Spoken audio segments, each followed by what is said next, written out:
Hey everyone, welcome. If you're gearing up for your CLTD certification, you are in exactly the right place. In this explainer, we are going to break down two of the most fundamental concepts you have to know: logistics itself and the total cost concept. Let's get you ready for that exam. All right, so here's what we're jumping into. We're going to see how logistics went from a military thing to a business powerhouse. We'll break down the 5 pieces of the total logistics cost puzzle. We'll talk about a super common mistake, the local optimization trap, and most importantly, how to think about the key trade-offs you'll face every single day. First up, to really get why logistics is such a big deal today, you kind of have to know its backstory, where it all started. You know, logistics has changed so much.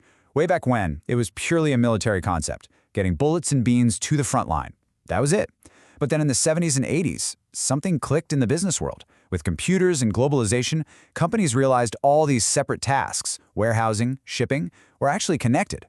The real game changer, though, was this century, when it went from being just a line item on a budget to a genuine way to beat the competition. And now, it's all about being fast, flexible, and ready for anything. So here's the official APICS definition, and it's a really important one. If you think of the whole supply chain as the master plan, logistics is the engine. It's the physical, on-the-ground execution, the moving, the handling, the storing, that actually makes the whole plan come to life. Okay, let's switch gears and talk about one of the most powerful tools in your CLTD arsenal. It's a concept that helps you avoid a really common and really expensive mistake. This question gets right to the heart of what we call the local optimization trap. And you've probably seen this happen. It's when one manager, say in transportation, does a great job and saves $1. But their decision makes the warehouse team spend $2 extra. It looks fantastic on one person's report, but it's a net loss for the company as a whole. So, how do we dodge this trap? Well, you have to look at the whole system at once. Let's walk through a classic scenario. Imagine your company decides, hey, let's add more warehouses to get closer to our customers. Sounds like a great idea for service, right? But what does it do to our total cost? Let's break it down piece by piece. So, here's the one thing that gets better, the one cost that actually goes down: local delivery. Your warehouses are closer to customers, so that final last-mile trip is shorter and it's cheaper. This is the obvious win, and it's why this trap is so tempting. But wait a second. What about getting all your products to those new warehouses in the first place? Instead of sending one big, efficient, full truckload to a central hub, you're now sending out lots of smaller, less full trucks to different locations. You lose your economy of scale, and your primary transport costs start to creep up. Next, you got the buildings themselves.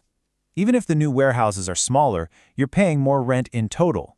You also need more managers, more warehouse workers, and more forklifts across your entire network. Your total bill for just keeping the lights on goes up. And this one's a huge cost driver. Every single warehouse now needs its own safety stock, that just-in-case buffer. When you add up all that extra buffer inventory across all those new buildings, the total amount of cash you have tied up in stuff just sitting on shelves absolutely skyrockets. And finally, you have to manage all this new complexity. You can't run a multi-location network on a simple spreadsheet. You're going to need a more sophisticated, more powerful, and more expensive IT system to coordinate everything and keep it from becoming total chaos. That whole warehouse scenario perfectly sets up our next big idea: trade-offs. We just saw how we traded a lower delivery cost for higher costs in 4 other areas. And really, logistics is all about making these kinds of conscious choices between goals that are often pulling in opposite directions. I love this quote because it's just so true. You can't have it all. In logistics, every decision is a compromise. Your job as a logistics professional isn't to make one number perfect. It's to find the best possible balance for the entire company. Okay, here's the most classic trade-off of all time. Let's say you switch from flying your goods with expensive air freight to putting them on a cheap slow boat. Great, you save a ton of money on your transport bill. But that boat takes a month to cross the ocean. That means you have to carry an extra month's worth of inventory just to cover that time. You save on one, you spend on the other. Now let's look at how this plays out inside a company.